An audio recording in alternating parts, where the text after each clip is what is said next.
how did you form plane tags? Where'd you get the idea from? Let's go there Oh, so because you haven't really talked about that.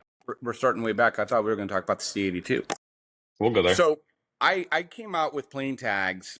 Gosh, I mean, I was still at the old shop by the airport in Torrance, so it was at least 5 to 6 years before we actually came out with a product. I was working with an old P-51 Mustang, and MotoArt was doing great. All we did was conference tables and desks and bars and everything made out of old airframes. Even though it was plane specific, it wasn't specifically the plane. Mhm. Parts are interchangeable. So we'd get flaps and elevators and stabilizers, and we sit there and call it, oh yeah, hey, this is the B-25 elevator desk, or or gosh, we had the DC-3 martini table. I mean, it was all moto art. One day we were working with an old damaged air scoop off a P-51, and I'm like, it was just scrap material sitting there, and it was going to go in the recycling bin. And that's when the idea came. I'm like, look, man, I can't throw this away. This is World War II history. You can't just throw it in the recycling bin. And that's where the idea sparked for the plane tag. And so I worked with our designer at the time to kind of come up with a package. We were really in with the National Aviation Hall of Fame. We had close ties with them at that time. So the idea for plane tag was, hey, let's not only come up with and I chose the oval because that's the MotoArt logo, and we, made a couple samples. I'm like, wow, that fits in your pocket really comfortably. Yeah, let's go with the oval.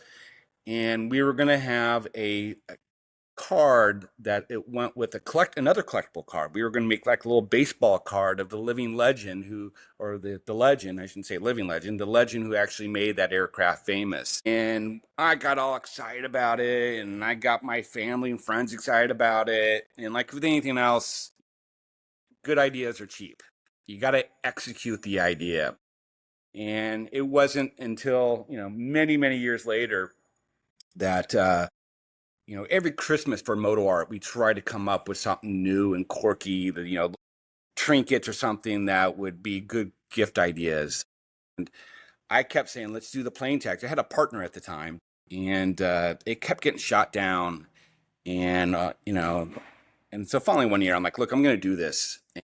So I, picked 6 aircraft, and, but I had a DC-3, DC-9, A320, and we tried to color coordinate the packages. I wanted to make it simple so I didn't have to change the package every time, because you got to remember, we were doing moto art. It was all moto art. 99.9% of my day, we were juggling at any given time a few $100,000 in orders a month.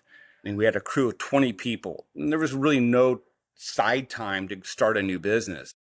So when I came out with the packaging, if you look at some of our earlier packaging, you got like the dark orange, you have the green, and you had the purple.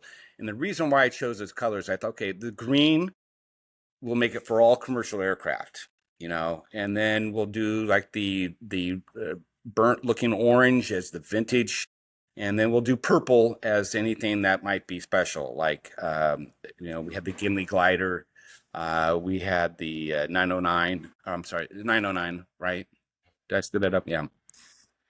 And so it came out, and it was just like that commercial you see where, the guy turns on the internet. It's like ding, ding, ding, ding, ding, ding, ding, ding, ding, ding. And all of a sudden I'm like, oh my God. And we had just the first day, hundreds of orders. And it just made my head spin. And what it was is we had so many followers on MotoArt, because every month we were coming out with something new, and everyone was joining our website just to see what's next. Oh, they got a mile high bed. Oh, they got a DC-3 martini table. And we had fun with it. So we had built an audience. And the problem with MotoArt, and I always say, I couldn't afford it myself. It's so expensive. I mean, hundreds of hours going in every piece. But also now we had the $25 item, and then boom, Plane Tags was born. And that was 10 years ago now. So in fact, this month it will be marking our 10th anniversary for Plane Tags. So just a crazy time. life-changing moment, that Black Friday 10 years ago. And, look, I wasn't set up. Again, I had a full shop of people making moto art. And all of a sudden, day one, we had hundreds of orders. And, I brought my kids in here and, we're trying to figure out how to work the postage machine, how we're going to box it. I mean, it was such a learning curve. And I'm like, wow, this is great. Right. And I'm like, yeah, let's try another plane. Yeah, let's try another plane. And that's where we just, and it just kept growing and growing and growing.